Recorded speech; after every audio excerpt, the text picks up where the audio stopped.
नमस्ते सबैजनालाई। आज हामी भेन्टिलेसनका बारेमा केही कुराहरू गर्न गइरहेको छौँ। कसरी बिरामीलाई भेन्टिलेटरमा राख्ने, कसरी मेकानिकल भेन्टिलेसन सुरु गर्ने, सिएमभी, एसआइएमभी, एसी, स्पोन्टेनियस जस्ता विभिन्न भेन्टिलेसन मोडहरूको बारेमा पनि हामीले चर्चा गर्छौँ र अन्त्यमा कसरी बिरामीलाई भेन्टिलेटरबाट बिस्तारै हटाउने अर्थात् कसरी वेन वा लाइब्रेट गर्ने भन्ने कुरा पनि सिक्नेछौँ। सबैभन्दा पहिला हामीले मेकानिकल भेन्टिलेसनका केही इन्डिकेसन्सहरूको बारेमा बुझ्नुपर्छ। बिरामीको जीसीएस 8 भन्दा कम हुनु, बिरामीको सास फेर्ने क्षमता कमजोर हुनु अथवा पुअर रेस्पिरेटरी इफोर्ट हुनु, अर्को चाहिँ 100% अक्सिजन दिए पनि अक्सिजनको मात्रा चाहिँ नबढ्नु, स्याचुरेसन मेन्टेन नहुनु, बिरामीको CO2 रिटेन्सन भइराख्नु, त्यस्तो अवस्थामा चाहिँ CO2 वास आउट गर्नको लागि पनि भेन्टिलेसन राख्न धेरै नै आवश्यक पर्छ। मेकानिकल भेन्टिलेसनको अरू इन्डिकेसनहरूमा एक्युट रेस्पिरेटरी फेलर, acute respiratory distress syndrome, acute severe asthma, acute ventilatory failure as seen in acute infective polyneuritis, GBS, Guillain-Barré syndrome or Myasthenia gravis। अर्को चाहिँ कार्डियक कजहरूमा like acute cardiogenic pulmonary oedema, cardiac arrest, अर्को comatose patient जुनमा चाहिँ breathing difficulty हामीले पहिला नै discuss गरिसक्यो। अर्को चाहिँ head injury to reduce the intracranial pressure, त्यसमा पनि भेन्टिलेटरको युज हुन्छ। अर्को severe chest trauma with lung injury, यिनीहरूमा पनि भेन्टिलेटरको युज हुन्छ। ET ट्युब पेसेन्टको माउथभित्र इन्सर्ट गरिन्छ र ब्यालुन चाहिँ इन्फ्लेट गरिन्छ to keep the ET tube in the place. Then ET tube चाहिँ भेन्टिलेटरदेखि कनेक्ट गर्ने अनि भेन्टिलेटरले बिरामीको ब्रिदिङलाई चाहिँ कन्ट्रोल गर्ने हो। सो भेन्टिलेटरको बारेमा कुरा गर्दाखेरि हामीले 4वटा कुरा ध्यानमा राख्नुपर्छ। एउटा भोल्युम, प्रेसर, रेट र अक्सिजन। भेन्टिलेटर प्रत्येक सासमा निश्चित मात्रामा हावा दिन्छ। Like ventilator gives a certain amount of air and त्यो जुन certain amount of air with each breath and that volume the air is given at a certain pressure and that volume at certain pressure is given at a certain rate and certain amount of the oxygen is given at that rate। अब विभिन्न भेन्टिलेसनको मोडहरूमा जानुभन्दा अगाडि म volume र प्रेसरको बारेमा छोटकरीमा कुरा गर्नेछु। एउटा कुरा हामीले के ध्यानमा राख्नुपर्छ भने भेन्टिलेटरमा कति भोल्युम चाहिँ हामीले पेसेन्टलाई दिने, त्यो भोल्युम चाहिँ कति प्रेसरमा दिने, अनि त्यो भोल्युम भएको प्रेसर चाहिँ कति रेटमा दिने विथ कति अक्सिजन स्याचुरेसन, सबैको त्यहाँ अप्सन्स हुन्छ चेन्ज गर्ने। तर एउटा कुरा ध्यानमा के राख्नुपर्छ भने भोल्युम र प्रेसरमा एउटा कुरा मात्र कन्स्ट्यान्ट राख्न सकिन्छ। So here one thing is to be decided by the doctor and another thing is decided by the ventilator. For example, if you said that 400 ml is given in each breath, you cannot control the pressure now. The pressure is now decided by the ventilator that how much pressure will the ventilator exert to give that 400 ml of volume. So pressure volume मा हामीले एउटा कुरा मात्र constant राख्न मिल्छ। The other thing is variable that is controlled by the ventilator. अब यस्तो किन हुन्छ त? किन हामी दुवै भोल्युम र प्रेसर एकै समयमा नियन्त्रण गर्न सक्दैनौँ? ध्यान दिएर सुन्नुहोस्। यदि तपाईले 400 ml भोल्युम सेट गर्नुभयो भने प्रत्येक सासमा 400 ml हावा दिइन्छ। अब यदि बिरामीको फोक्सो कडा स्टिप छ जुन चाहिँ उमेरको कारणले अथवा अरू कुनै कारणले हुन सक्छ, त्यो 400 ml हावा फोक्सो भित्र पठाउन भेन्टिलेटरले धेरै प्रेसर प्रयोग गर्नुपर्छ। तर यदि बिरामीको फोक्सो धेरै कम्प्लायन्ट छ भनेदेखि त्यही 400 ml हावा दिन कम प्रेसर नै पर्याप्त हुन्छ।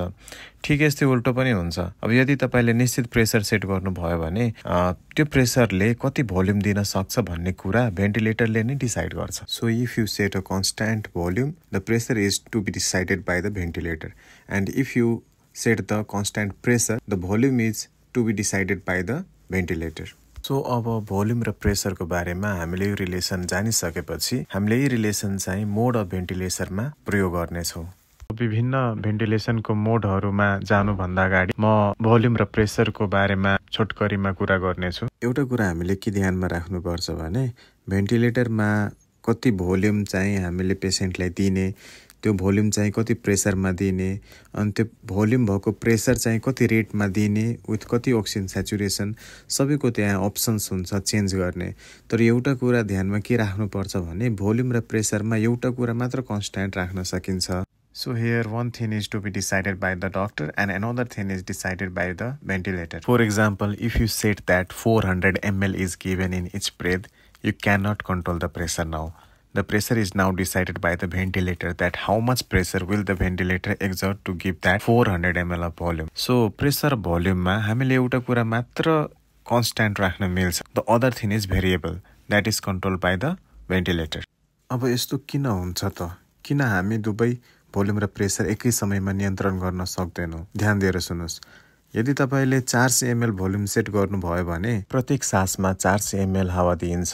अब यदि बिरामीको फोक्सो कडा स्टिप छ, जुन चाहिँ उमेरको कारणले अथवा अरू कुनै कारणले हुन सक्छ, त्यो 400 ml हावा फोक्सो भित्र पठाउन भेन्टिलेटरले धेरै प्रेसर प्रयोग गर्नुपर्छ। तर यदि बिरामीको फोक्सो धेरै कम्प्लायन्ट छ भनेदेखि त्यही 400 ml हावा दिन कम प्रेसर नै पर्याप्त हुन्छ।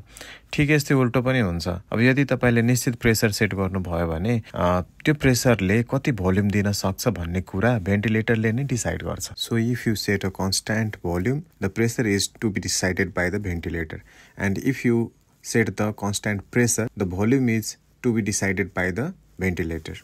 सो अब भोल्युम र प्रेसरको बारेमा हामीले यो रिलेसन जानिसकेपछि हामीले यी रिलेसन चाहिँ मोड अफ भेन्टिलेसनमा प्रयोग गर्नेछौँ। अब म भेन्टिलेटरको मोडहरूको बारेमा चर्चा गर्न गइराखेको छु। अब भेन्टिलेटरको मोड जस्तो कि कन्ट्रोल म्यान्डेटरी भेन्टिलेसन और CMV, असिस्ट कन्ट्रोल मोड और AC मोड, सिन्क्रोनाइज इन्टरमिटेन्ट म्यान्डेटरी भेन्टिलेसन और SIMV, स्पोन्टेनियस ब्रिदिङ मोड। सबैभन्दा पहिला भेन्टिलेटरको मोड सेट गर्नुभन्दा अगाडि भेन्टिलेटरले सास दिने रेट सेट गर्नुपर्छ। नर्मली हामीले 12 देखि 20 ब्रेथ पर मिनट चाहिँ सास फेर्छौँ। Like the same way we set the breathing rate in the ventilator, like the normal physiological breathing of 12 to 20 breath per minute. But in the case of the obstruction or asthma, we set the breathing rate at 12 to 14, slightly lower. And in the case of the ARDS or pneumonia, we set the breathing rate at 18 to 20, slightly higher. But the decision is based on the clinical condition and ABG. Now let's talk about tidal volume. So tidal volume is the amount of the air given at each breath, and it is given at 6 to 8 ml per kg of the ideal body weight. अर्थात् tidal volume भनेको प्रत्येक सासमा दिने हावाको मात्रा हो, अनि हाम्रो ideal body वेटको अथवा 6 to 8 ml पर केजी अनुसार सेट गरिन्छ। आइडियल बडी वेट भनेको बिरामीको रियल वेट होइन, त्यो बिरामीको उचाइको आधारमा क्याल्कुलेट गरिन्छ। त्यसो भए आइडियल बडी वेट कसरी क्याल्कुलेट गर्ने त? सो मेनमा चाहिँ आइडियल बडी वेट क्याल्कुलेट गर्नको लागि एउटा फर्मुला छ, जुन चाहिँ 50 kg plus 2.3 into height in inches minus 60 हो। अनि फिमेलमा चाहिँ 45.5 kg plus 2.3 into height in inches minus 60 हो। So by this way we can set the tidal volume at 6 to 8 ml per kg ideal body weight. So अब कुरा गरौँ FiO2 को, fraction of inspired oxygen. So normally in the air, the fraction of oxygen in the air or atmosphere is 21%. But the patient is already having impaired oxygenation, so we usually give from 80 to 90%. भेन्टिलेटरमा रहेको बिरामीले पहिले नै अक्सिजनको समस्या भोगिरहेका हुन्छन्। त्यसैले गर्दाखेरि भेन्टिलेसन सुरु गर्दा FiO2 लगभग 80 to 90% बाट सुरु गर्छौँ हामीले। त्यसपछि बिरामीको अक्सिजनेसन सुधार हुँदै गएपछि FiO2 ग्रेजुअली घटाउँदै जान्छ। अब हामीले कुरा गर्छौँ पीपको बारेमा, पोजिटिभ इन्ड एक्सपायरेटरी प्रेसरको बारेमा। यो एकदमै इम्पोर्टेन्ट टर्मिनोलोजी हो पीप।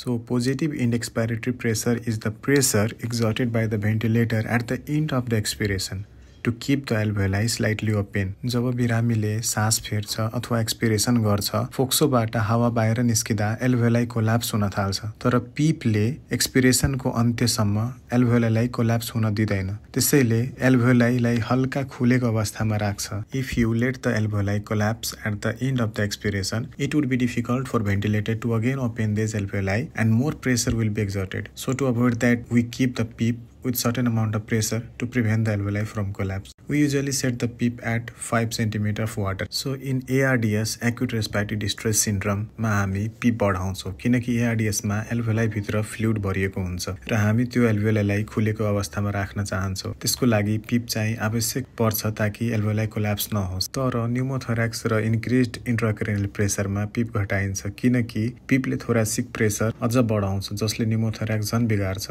र इन्क्रिज्ड ICP ले बिरामीमा इन्ट्राक्रेनियल प्रेसर झनै बढाउन सक्छ। अब हामी कुरा गरौँ कन्ट्रोल्ड म्यान्डेटरी भेन्टिलेसन CMV मोडको बारेमा। CMV मोड त्यो बिरामीहरूमा प्रयोग गरिन्छ जसको सास फेर्ने क्षमता अत्यन्तै कमजोर हुन्छ, अर्थात् बिरामीले आफैले सास फेर्न नसक्ने अवस्थामा हामीले CMV मोडको प्रयोग गर्छौँ। जस्तै poor respiratory drive, severe lung injury, deep comatose state, यो कन्डिसनहरूमा हामीले CMV मोडको युज गर्छौँ। CMV मोडमा पुरै सास फेर्ने प्रक्रिया भेन्टिलेटरले नै कन्ट्रोल गर्छ। सबै सास भेन्टिलेटरले नै दिन्छ र बिरामीको कुनै प्रयास हुँदैन। बिरामीलाई प्राय सेडेट र प्यारालाइज गरिएको हुन्छ। भेन्टिलेटरले ब्रिदिङको सम्पूर्ण काम सम्हाल्छ। यस मोडमा तपाईले निश्चित टाइडल भोल्युम र निश्चित रेस्पिरेटरी रेट सेट गर्न सक्नुहुन्छ। कति प्रेसर लाग्छ भन्ने कुरा भने भेन्टिलेटरले आफै कन्ट्रोल र डिसाइड गर्छ। CMB mode does not allow spontaneous breathing by the patient. Patient cannot trigger breathing. अर्थात् CMB मा बिरामीले कतैबाट पनि सास ट्रिगर गर्न सक्दैन। सबै कुरा भेन्टिलेटरले नै चलाउँछ। अब हामी CMB को ड्रब्याकको बारेमा कुरा गरौँ। CMB मा बिरामीलाई सेडेट र प्यारालाइज गरेको हुन्छ, जसले गर्दा बिरामीमा कुनै प्रकारको सास फेर्ने प्रक्रिया हुँदैन। यदि बिरामी लामो समयसम्म भेन्टिलेटरमा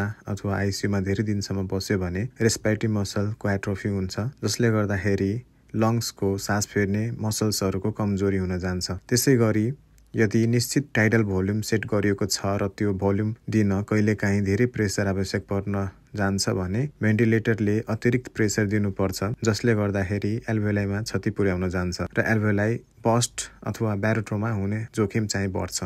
सबैभन्दा खतरनाक ड्रब्याक चाहिँ के हो भनेदेखि एक्सिडेन्टल डिस्कनेक्सन हो। कहिलेकाहीँ ET ट्युब भेन्टिलेटरको ट्युबिङबाट एक्सिडेन्टल रूपमा छुटिन सक्छ। बिरामी सेडेटेड र प्यारालाइज भएको कारणले आफै सास फेर्न सक्दैन र भेन्टिलेटरको ब्रिदिङ सपोर्ट हराएपछि बिरामीको मृत्यु समेत हुन सक्छ। So for this reason we have to always be cautious about the drawback of the CMB ventilation while operating in CMB mode in ventilator. अब हामी कुरा गरौँ असिस्ट कन्ट्रोल मोड। अब असिस्ट कन्ट्रोल मोडको बारेमा कुरा गर्दाखेरि AC मोड एउटा असिस्ट प्लस कन्ट्रोल मोड हो, जहाँ भेन्टिलेटरले बिरामीको आफ्नै सास फेर्ने प्रयासलाई असिस्ट गर्छ र आवश्यक परेमा पूर्ण कन्ट्रोल लिएर आवश्यक परेको सास पनि दिन्छ। अब कुरा गरौँ AC मोडले कसरी काम गर्छ त। 1 नम्बर, बिरामीले आफै सास फेर्न खोजेमा भेन्टिलेटरले त्यो इफोर्टलाई ट्रिगर गरेर फुल टाइडल भोल्युम दिन्छ, अर्थात् छोटो इफोर्टलाई ठुलो सास भेन्टिलेटरले दिन्छ। 2 नम्बर, बिरामीले इफोर्ट नै गरेन भने भेन्टिलेटरले सेट गरिएको रेट अनुसार सास दिन्छ, त्यसैले यसलाई असिस्ट कन्ट्रोल भनिन्छ। बिरामीले प्रयास गरे पनि नगरे पनि प्रत्येक सास फुल टाइडल भोल्युम नै दिन्छ। अब हामी AC मोडको फाइदाको बारेमा कुरा गरौँ। फाइदाहरू,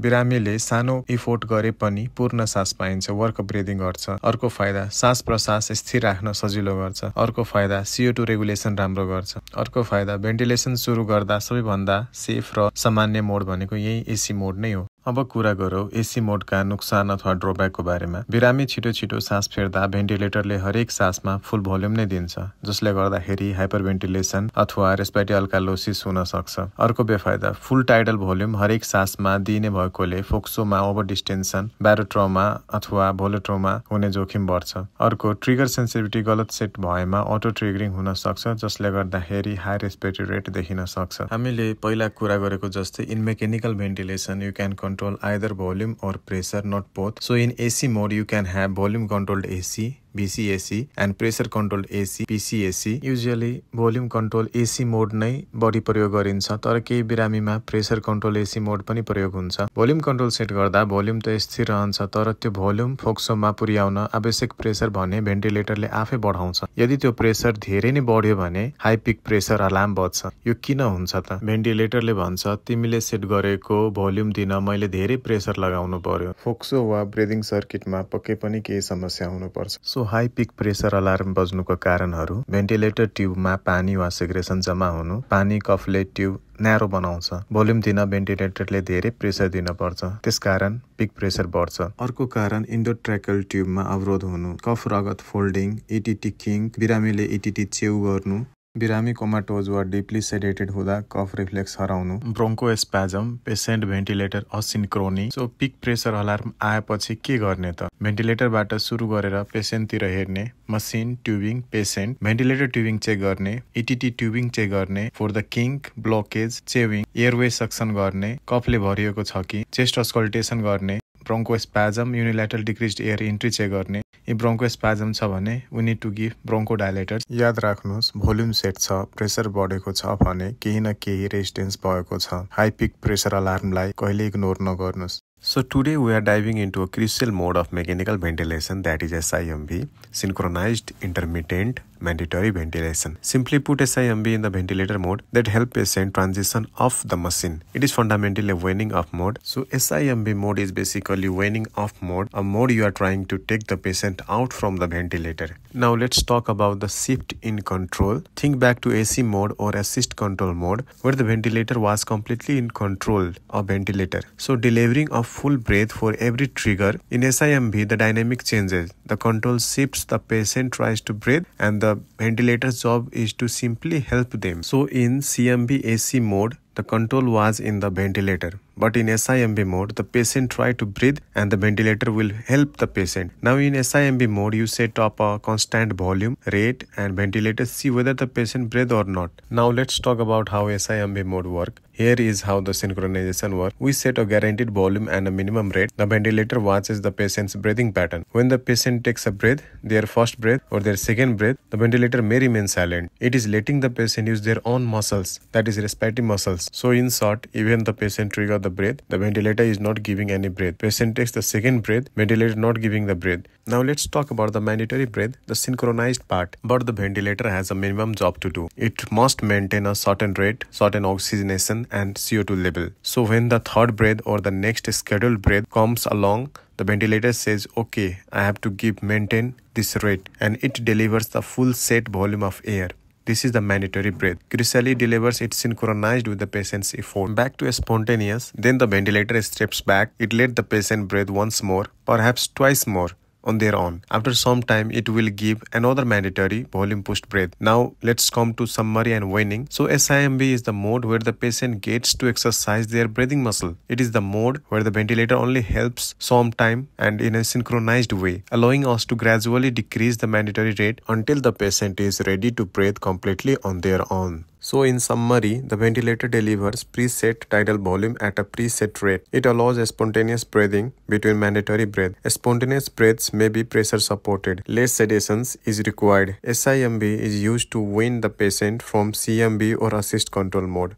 Thank you. Now let's talk about the ventilator graph. Ever wondered that what those swiggy lines on ventilator means? They are the language of your patient's breath. You set the amount of air, the volume you want to deliver with each breath. But how that air gets there is shown by the flow graph. The flow is the speed of the air. When the line is positive, air is rushing in. When it's negative, below the zero line, air is rushing out. And second segment, the pressure curve. Now the pressure graph shows the force needed to set the volume into the lungs. If the pressure line spikes high, it means the lungs are stiff or the tubing is kinked. We call that high resistance. The highest point is the peak inspiratory pressure. If that's too high, it can be dangerous. We must keep the pressure safe for the patient. The volume curve. Finally, the volume curve. This shows the total amount of air that's been delivered to the lung or exhaled out. It confirms you have delivered the set volume, and crucially that the patient is breathing the same amount back out. If the volume going out is less than the volume going in, you might have a leak. So in volume control ventilation, you set the volume and the flow. The machine adjusts the pressure to achieve it. So these graphs are your real-time report card telling you if the ventilator settings are working and if the patient's lungs are happy.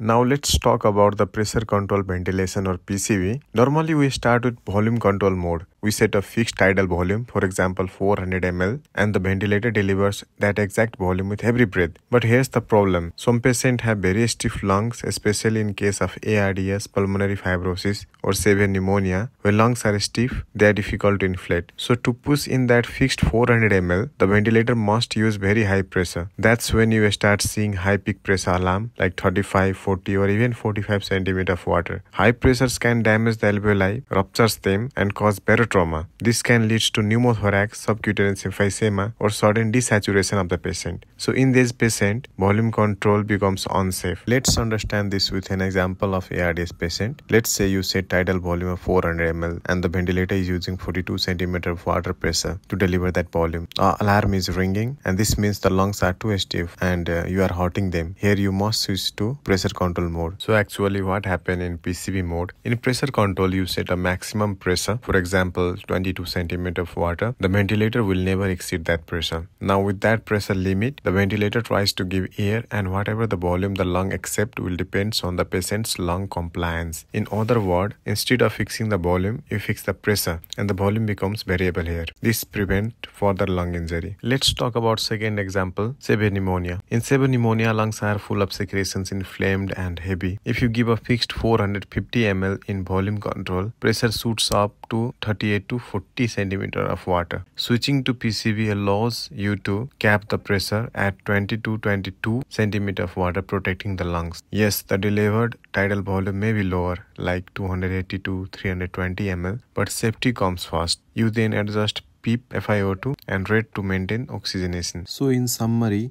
use PCV when pressure is becoming unsafe in volume control, especially in ARDS, fibrosis, pneumonia, or any stiff lung condition. In PCV, you set the pressure, you protect the lungs, and you monitor the tidal volume delivered. This is the basic and safest approach for low compliance lungs. Now let's talk about the drawback of PCV.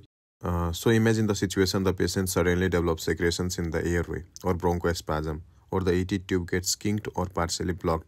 Now the airway resistance increases, but the pressure is locked. The ventilator cannot push harder. So what happens in this situation? Delivered tidal volume drops, minor ventilation falls, carbon dioxide is not washed out, and the patient can develop respiratory acidosis. That's why whenever you use pressure control mode, you must continuously watch the expired tidal volume on the ventilator screen. If you see the tidal volume dropping, for example from 400 ml down to the 200 ml and 180 ml, your alarm should go off in your mind, because this means either there is secretions, bronchospasm, tube kink, or the lungs are becoming stiffer. After SIMB mode, we shift the patient to spontaneous mode to see if they can breathe on their own. Spontaneous mode is the last mode from which we want patient out from the ventilator. After SIMB mode, we put the patient in a spontaneous mode, and in a spontaneous mode, all the breathing effort is by the patient. All the trigger from the patient. Ventilator just give the pressure support. There is not any pressure control in it. All the volume is inhaled is by the patient. Ventilator just support his breath, providing pressure. So in a spontaneous mode, every breath is patient triggered. The ventilator only gives the pressure support, not pressure control. The tidal volume comes entirely from the patient's own effort, and the ventilator simply helps make his breath easier. This is the final step before weaning. Now let's talk about the liberation from the ventilator. So liberation from ventilator, weaning of a patient from ventilator. As we discussed, first usually patients are put on the CMB mode, then AC mode,